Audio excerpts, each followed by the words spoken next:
I remember the first one 25 plus years ago. It was 21 people in the Ramada Inn in Elkhart, Indiana. Wow.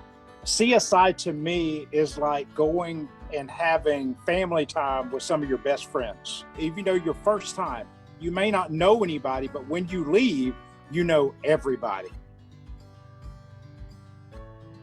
If when school's out, you sort of have time to do it, you know, you have the time. And also it's not expensive. And that's another way that our servant leadership is expressed. We're saying, come on, you know, come join us. It's an elite group that's not elite. If you want an opportunity to truly deepen your practice, to truly think about what you're bringing to the stage and think about how we can get better at it, which is, I think, in the heart, what do we want? For the good of our students, for the good of ourselves, for the good of our longevity in the profession, CSI is much more than that booster shot. CSI is that salve that's going to shore us up. I tell everybody it is a must do. That if you enjoy going to your state conference, that's great. This is like your state conference on steroids. It is so tailor-made for the people who attend that you just have to do it. The intimacy of CSI is unmatched. Small groups, 20, 25 in a group, and with the clinician, it's highly interactive, conversational. The growth and learning doesn't happen one directional, it's multi-directional stuff. And it's not just the clinics, it's afterwards, it's in between, it's the meals, it's the sharing of stories with each other. And so the engagement is at an incredibly high level, and every person is valued and treated like royalty at CSI. When you step on the campus at Bethel, you suddenly go, wow. Yes, it's a small world, and there's people from all over the place, but it's a family. And you have literally band gods there that are doing presentations, and they come and sit down and have dinner with you and truly want to talk with you and chat with you and know really what's going on.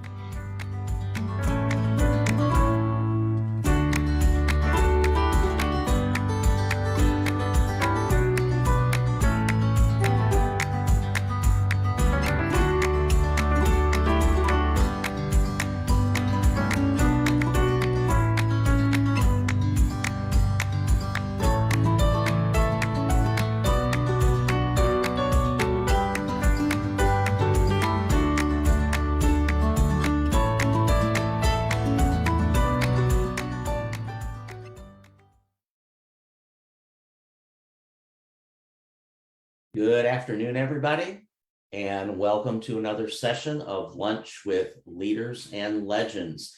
We wanted to open up with that short little Consumer Institute video. We sure hope that you will consider joining us, either if you're a director or especially if you're a music program leader, a fine arts director, a music administrator. We have an entire track for the Music Administration Collaborative, and it's staff development for you. You spend so much time preparing staff development for all of your teachers that you never get to do staff development for you. So hopefully this is something that will fill that need for you. So we'll circle back and remind you about that at the end. But I want to get started with our session today.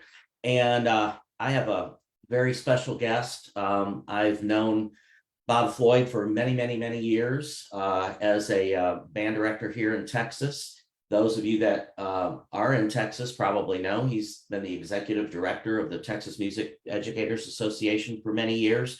A very fine award-winning band director before that. And many of you outside of Texas also know Bob because he is one of the leading people out there that's involved with things that are going on at the state level, and just a great advocate for all of us in fine arts. So Bob, welcome. Thanks for joining us. Just FYI, you're on mute. So if you just unclick your mute. Oh, there you go. Got it now. I lost my picture and everything. So that immediately speaks to my limitations in technology. Are you kidding? No, we are so thankful that you're joining us. I know you have just a lot on your plate, and what we'd like to do during these sessions is not only hear about what you do in your professional life, but we'd just like to know a little bit about your background for those of us that don't know. Could you just share that with us quickly? Well, I grew up in a small town here in Texas, just north of Dallas in Richardson, a small community. Joined the band in the 4th grade, when started learning to play clarinet back in the day when my brother and my brother's not a bad guy, and some of you probably know Dick or Richard Floyd. We shared the same clarinet, but we had our own mouthpieces after that first year. And then, oh my gosh. So then our parents invested in another one. And so we were off and running. So I was in band all through high school, of course, but I went to college at SMU as a pre-med major. Oh, wow. I did that for 2 years and decided comparative anatomy and wasn't necessarily for me. So I switched my major to mathematics. I graduated with a degree in mathematics, took all my electives in business, but I played in the band all the way through. See, I've known you for 40 plus years. And I had no idea. Well, beyond that, then one of my math professors convinced me to go to graduate school in statistics. How sick is that, right? And true story, the day classes started in graduate school, I switched my major to music education. Wow. It took 2 more years with SMU doing everything they could to help me get shorter so I graduated in 6 years with 2 bachelor's degrees, mathematics and music education. Wow. And it was smartest decision I ever made, certainly from a professional perspective in my life. So that was, I guess, something like 56 years ago. Wow. Wow. And I've never looked back. It's been a great ride. What was I mean, of course you had a stellar career as a band director, but take us to the move to TMEA. How did that all come about? You know, I taught for 26 years and still miss it, I will say. And I got a call one day from a past president of TMEA who said, hey, you know, this job is open at TMEA and you need to apply. And I told this person, I said, no, I'm not interested. I'm a teacher and I want to keep teaching. And so I was 49 years old then, I guess. And, but he convinced me somehow. I made it through and was selected as the executive director. That was 31 years ago. So I've never looked back on that one either. I will tell you, it was hard to leave teaching. I rationalized in my own mind that I would simply be helping more students, but at a different level. 5.4 million kids in schools in Texas. And I felt like that I've been successful, or certainly still have my passion to do that. It's been a great ride, mainly through my work at the Capitol. Yeah, there is absolutely no question about that. I mean, for those of you that don't know, but anybody that knows Bob Floyd knows that he's a tireless worker for not only music, but all fine arts in Texas. And we're going to talk a little bit more about that. So this is kind of one of those open-ended, what do you say questions, but what's it like being the executive director of the largest music conference in the United States? You know, great question. It's been a great ride and still is. You know, what I love about the job is ultimately, of course, helping our teachers be better prepared to certainly create a passion for music with their students and in their programs.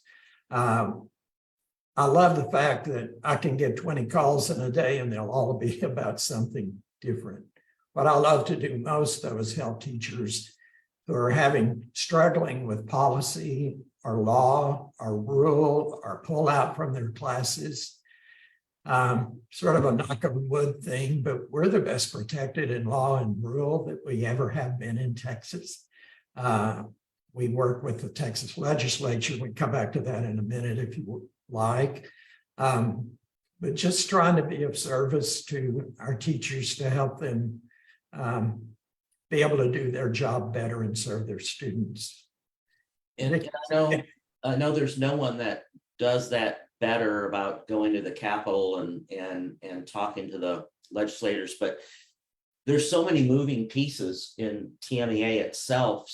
And so, how do you keep all your plates spinning? How do you keep everything going? I know you've got a great staff there at the office, but a relatively small staff, and you've got the officers. How do you manage to get it all going?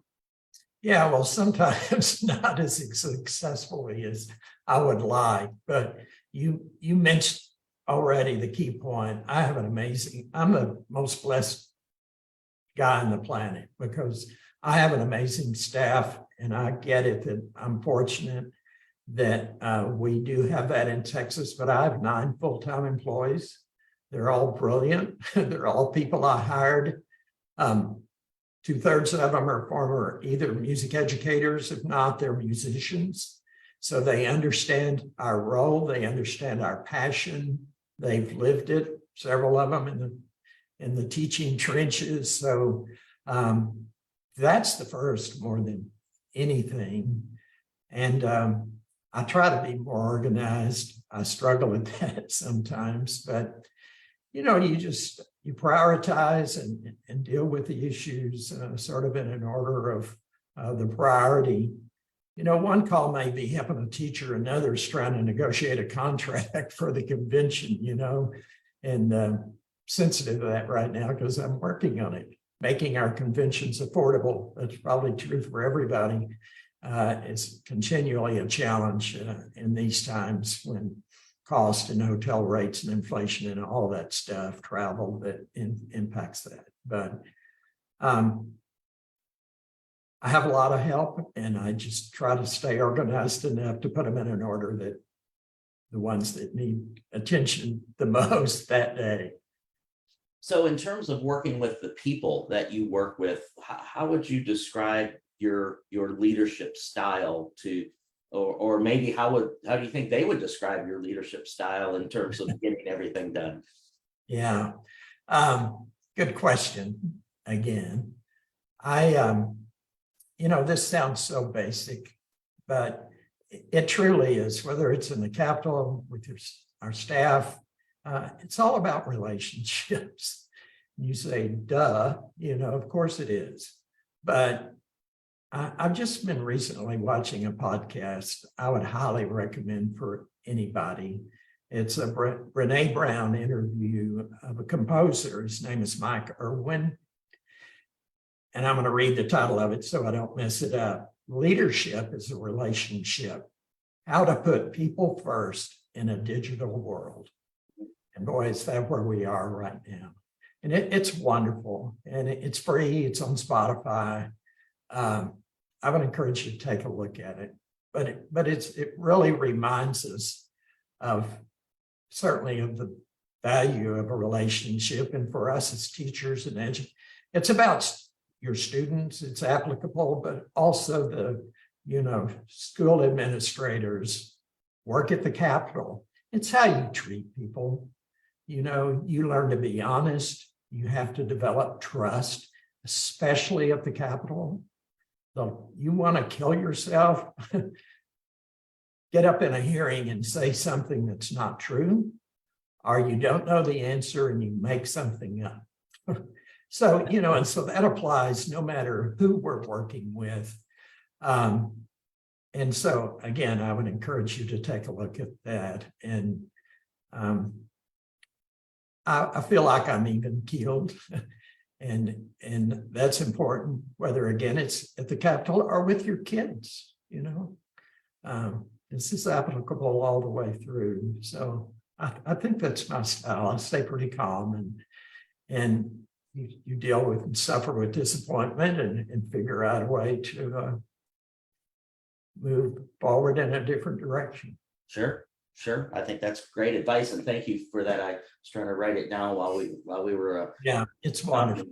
Yeah, it's you said Mike Irwin was the ERWIN. He really has a military background, but again, go to Spotify and Google Brene Brown. It's 2 parts. It's not that long. They're about 35 minutes each. Perfect.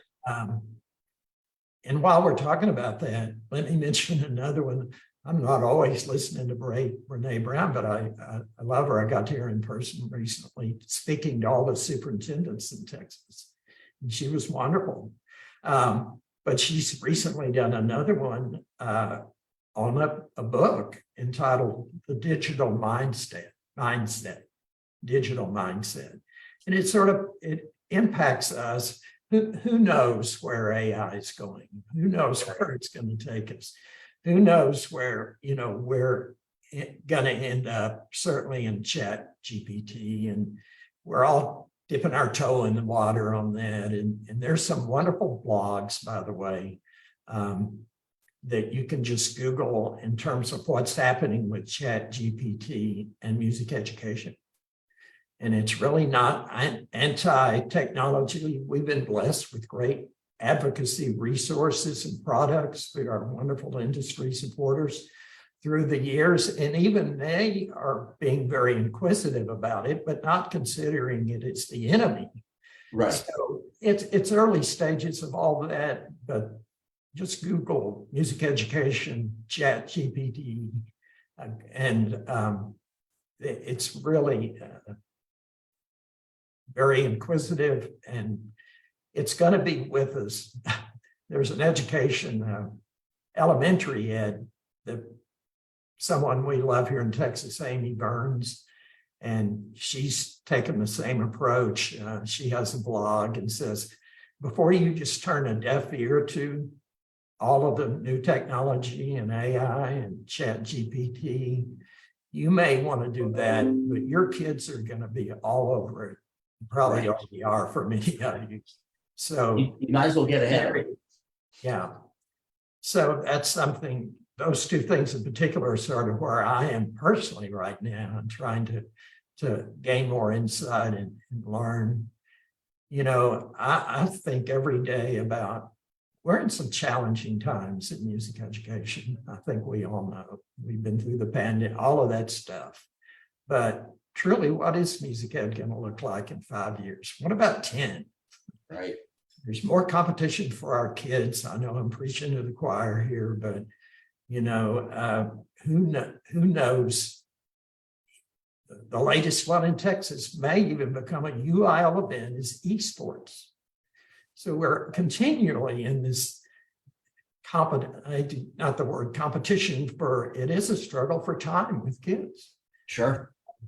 We're holding our own in Texas, but we're also, I'd hoped we'd be growing back faster after the pandemic, hopefully the end of the pandemic. And, but this is all a part of what we do. And this whole relationship building and staying on top of what's impacting kids' lives today and all of those things. I know I'm talking to teachers. I'm a bureaucrat now. I'm not a teacher anymore, but these are all issues we have to be. Oh, yeah. No, great information. And thank you for those resources, because that's exactly what this group, our Music Administration Collaborative, is all about, is providing resources where we can grow as music administrators, because we need to keep doing that as well. I do want to circle back for a second. You mentioned it a couple different times. I'm not savvy about what's happening in the rest of the country, but I know that there are some organizations like TMEA that have a presence at their state capitals. But you're the guy that when you go to the state capitol, the legislators know you by first name, and they reach out to you. I know that took a long time to get it to that point, but what was it like when you first started doing that, and what suggestions might you have for somebody that wants to get more involved on that level?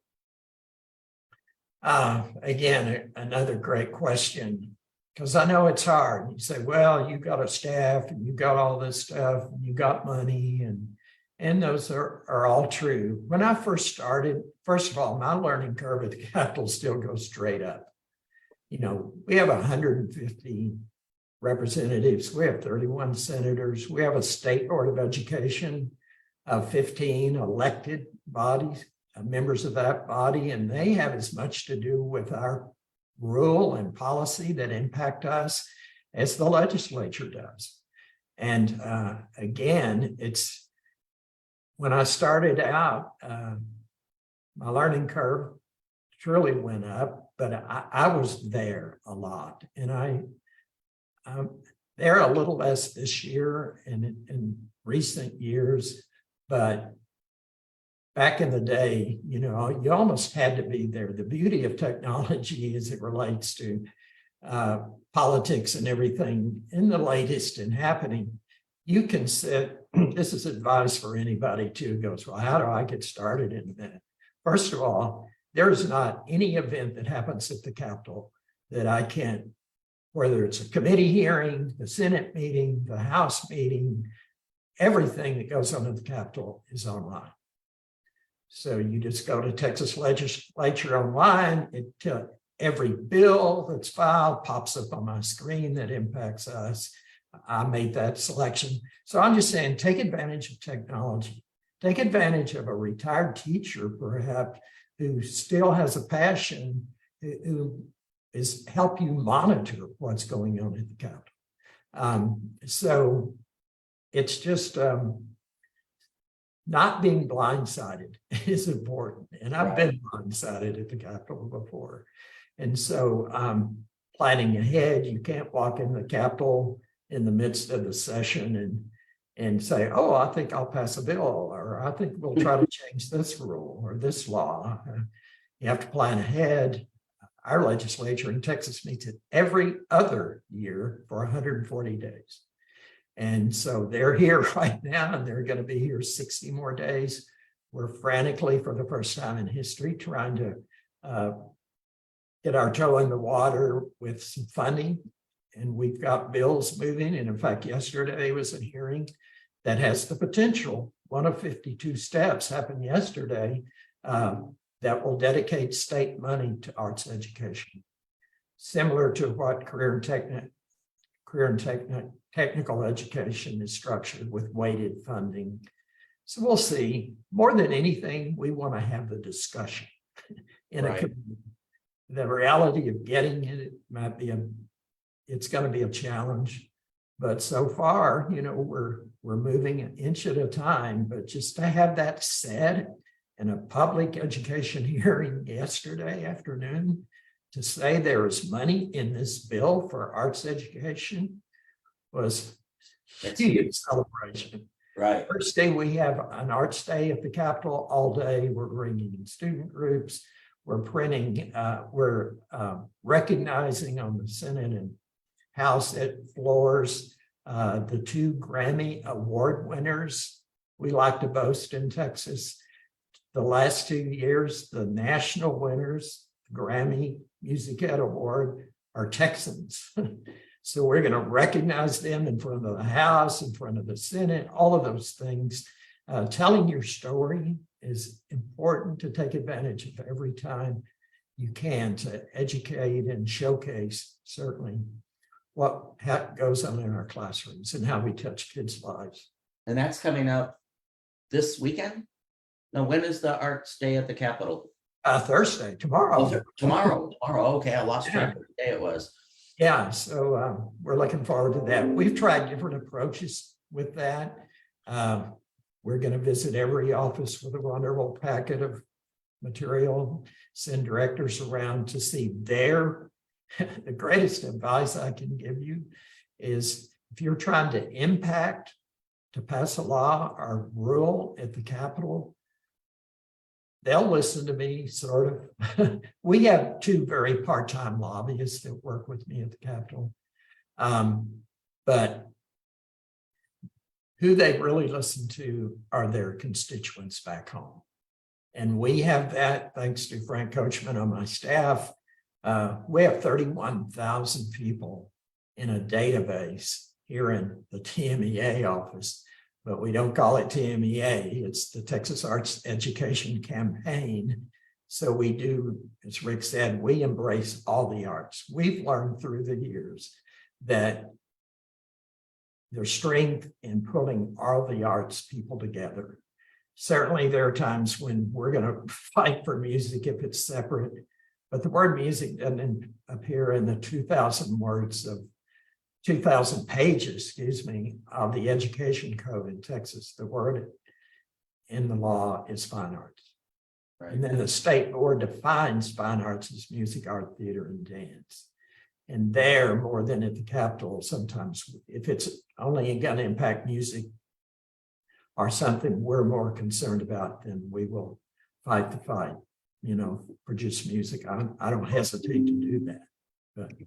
Right. Oh, and again, I can't say it enough. The impact that you've had on kids and teachers in the state for the work that you've done at the Capitol is just amazing. And I know it's go for you. But I also know that as leaders, you need to take some time to, just step away from it a little bit. What is it that you do? Do you have any, well, first of all, do you have any daily routines that help you get ready other than coffee, get ready for the day? And what do you do to disengage when you just want to put it away for a while? Yeah. Again, great question. It's hard for all of us, and music educators are so passionate. It's hard to turn it off, and I'm still that way. But I'm first of all, I won't use the word runner, but I'm a jogger, so I like to do that. I'll go through periods where I get up and jog every morning, and sometimes I will when I come home. I'll grab the border collie and we'll go for a run or a walk, or I'll go down to the golf course and hit some balls. There you go. Something. Yeah, that's the kinds of things. You'll say, you have that. I have a 25 and a 22-year-old son and daughter. Kids came sort of late in my life, but one lives here in Austin. The other our daughter soon to be back in Austin, graduating from the University of Tennessee. So glad to get her home. So spending time with family. Sure. That's great. I think I think we all need some outlet to go away, so when we come back, we can be fresh again instead of just go all the time. But so we're almost at our 30-minute mark or so, and out of sake of time for you and our audience, we want to keep these short and sweet. What's next for Bob Floyd, both maybe personally and professionally? What do you got? I mean, I know you're always working on the convention. I know that. So what's going on in your world these days? Again, a great question. Since I'm oldest dirt, retirement's not too far around the corner. I have such a passion for what I do, and I still have that. I told my board, I don't want you to tell me it's time to go. I want to make that decision.